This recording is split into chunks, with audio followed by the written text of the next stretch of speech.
ਚੁੱਕ ਕੇ ਬਰਾਬਰ ਲੈ ਆਇਆ ਕਰ ਤਾਂ ਕਿ ਤੈਨੂੰ ਸਫਰ ਨਾ ਪਵੇ।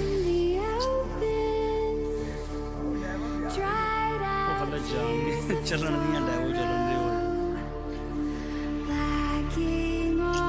ਚਲ ਫੜਾਓ ਬਾਬੇ ਦਾ ਹੱਥ ਫੜਾਓ ਤੁਸੀਂ ਲੈ ਉਹ ਨਹੀਂ ਨੰਬਰ